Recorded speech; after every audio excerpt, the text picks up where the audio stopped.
Order! Order! You are an incorrigible delinquent at times. Behave yourself, man!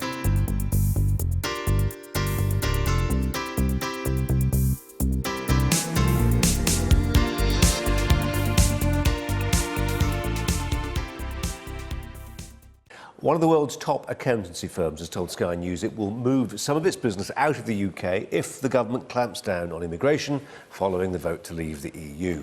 The UK chief executive of Deloitte said his company would reluctantly have to look elsewhere if Theresa May restricts its ability to bring in talent from Europe and beyond. Well, Sky's business correspondent Charlotte Lomas reports now. London, a city celebrated for attracting the world's best talent, offering opportunity and a multicultural society. But with the government pledging to crack down on the number of foreign workers here in the UK, there's growing concern that status could change. The boss of the UK's largest accountancy firm says diversity is crucial to their success. If we weren't able to bring those people in, then we'd do one of two things. We'd adapt in terms of how we trained people locally, and some of that would definitely be possible. But more likely, some of the work that's currently done here wouldn't be done here.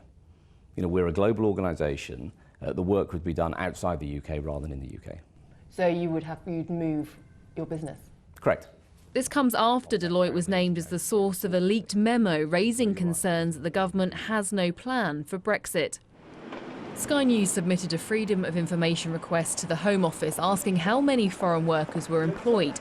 Between April 2012 and March 2015, more than 88,000 non-EU citizens were sponsored to work in the UK. Healthcare and education were by far the biggest sectors, each sponsoring more than 12,000 non-EU workers. Financial services were the third biggest sector, with over 7,000. The University of Oxford employed the most foreign workers, followed by the University of Cambridge. Financial services firms made up the rest of the top 5. It's not just businesses that are worried about the government's immigration stance, so are foreign workers. Ritu Soni is a single parent to 2 girls and moved to the UK from India 5 years ago. She's sponsored to work here by Labara, a mobile telecoms company, and says since the vote to leave the EU, she's noticed a change in attitude towards her family that's made her feel unwelcome. And suddenly there's Brexit and bam, the next morning girls wake up and they're brown.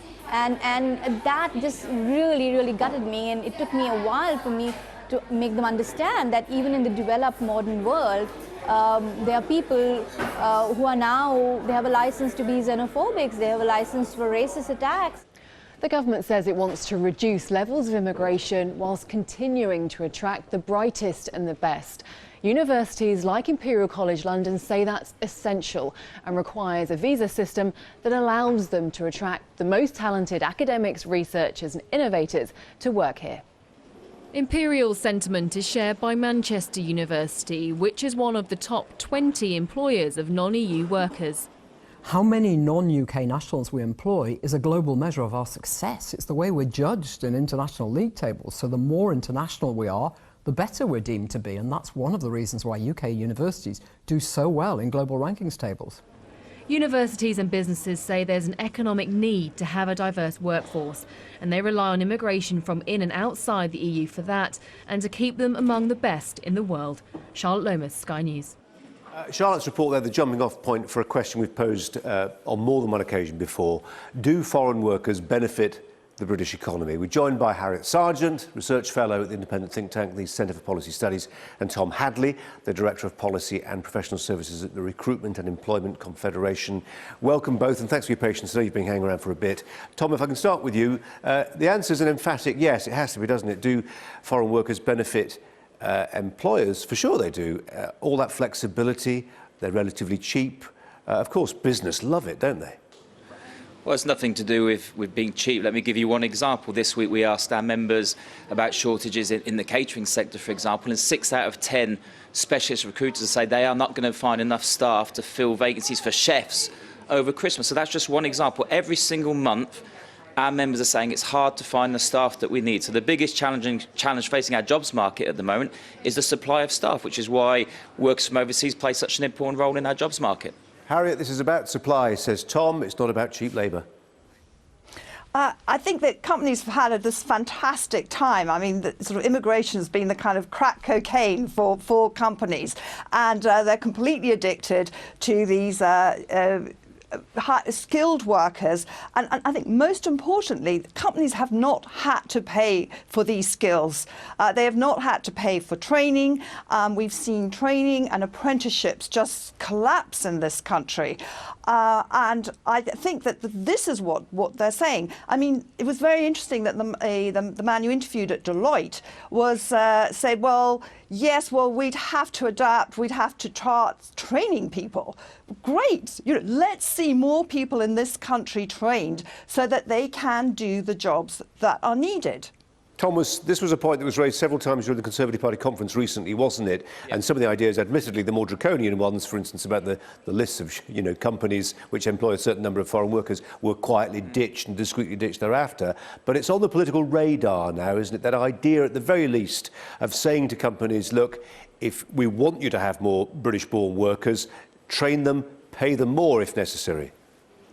And companies are doing that. I mean, this idea that companies aren't investing in training and apprenticeship is wrong. In reality, whatever we do, we're still going to need to find a way of accessing workers from other countries. I mentioned the idea in hospitality. We hear a lot about the brightest and the best. That's fine.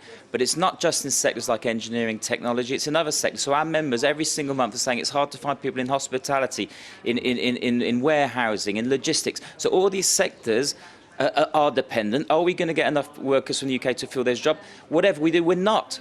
So the government needs to find a way, and we're keen to work with government on this. We need to find a way of accessing workers from a range of sectors, and it's not just the high end.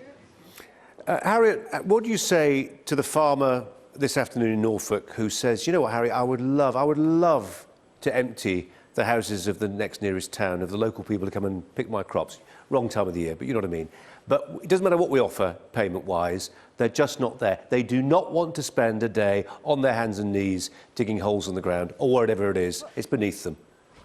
I actually interviewed, I'd actually like to know from those farmers how much they're paying, because I know that a lot of the gangmasters who are bringing people over they're not getting they're not even getting the minimum wage. And I know when I was interviewing two young boys in a farming town and asked them why, exactly your question, why aren't you out doing this? Because they were hanging around clearly without a job.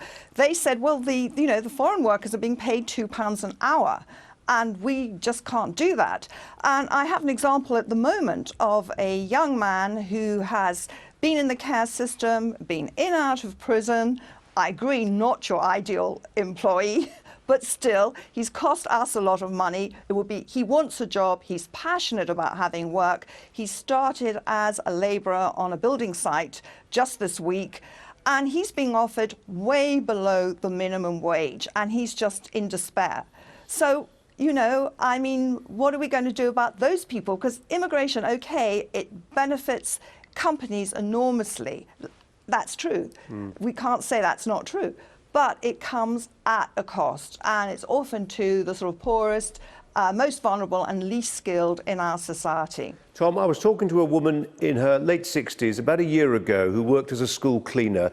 The agency she worked for had just asked her and her colleagues to bring forward her start time to a ludicrously early time of the day. She couldn't do it. She's in her late 60s. She said the problem was that agency was relying on workers, Eastern European workers, she said, who were coming over to the UK for a couple of years, working all the hours that God sent, sharing accommodation, banking the money hand over fist, then they were going to go home. She couldn't live like that. She was here for keeps. She was here for good. How does this affect people like her? Well, one of the benefits of our jobs market is there is flexibility. The benefit of agency working in particular is that you can register with, because you can register with different agencies and you can choose your time. So if the early morning shift isn't beneficial, there's other times that you can do. Compete, and some people would like to work. She couldn't compete. Well, she didn't want to do that time. There's lots of... The feedback from our members is there's a huge amount of jobs out there. If you don't want to do a particular shift, that's fine. Go and work with a different agency. You'll be able to find you the time that you want. That's the benefit of our jobs market. We're at nearly full employment. Our members are saying the biggest challenge we have is finding enough staff to fill all these different vacancies that we have. So, in some ways, it's a candidate-driven market. Yeah. Go and look at the options that you've got through different agencies. About training staff, about getting, these hard-to-reach training staff's groups. important. Of course. What are they doing about getting training staff? What are they doing in the catering, for example, which you've brought up? I happen to know about because I've been involved in trying to get young men from prison into the catering industry. And actually, the catering industry does do quite a lot in trying to get sort of quite difficult to employ young people into its industry. But I think that that's perhaps an exception from my experience. I think there's a lot of other companies that could be doing so much more to get it. All right, let them have certain amount of migration. Of course they have to. But at the same time, please can they show that they're helping training people and they're helping just going that extra mile to get difficult to employ young people into jobs. Tom, can we just go back to this idea? Sorry, Tom. We haven't got very long. But the point you made about full employment, that's based on the idea that a country, the UK, has a certain stock of people in it to work. It's not like that, is it, really? The parallel is more with something, I don't know, like the M25. You build the M25 and you say this many cars are going to use it. Actually, the supply begets the demand. You build it, more people come. And that's precisely what's happening in the UK. It's not just the UK labour market we're talking about. We're talking about a labour market of tens, if not hundreds of millions of people out there in the EU. So that idea of full employment, it's hogwash, isn't it? Not at all. I mean, the stats are there. We saw the official ONS statistics this year. The biggest challenge we've had is not only is it hard to find staff now, if you look at demographics in some of the sectors, so logistics is a good example, the age of drivers, and we have a huge shortage of drivers, the skills shortage in some sectors is going to get worse. We're already seeing signs, and our members are picking this up, of European workers going back, partly because of the exchange rate, partly because of the uncertainty. We have a massive challenge in our jobs market to find staff to fill the vacancies that are there, which is why we call on government to work with the business community, to work with us, to find a system that enables not just big corporations like Deloitte to access the staff, but small UK business. The last thing we want is small UK businesses to not be able to access the staff that they need to compete and to grow.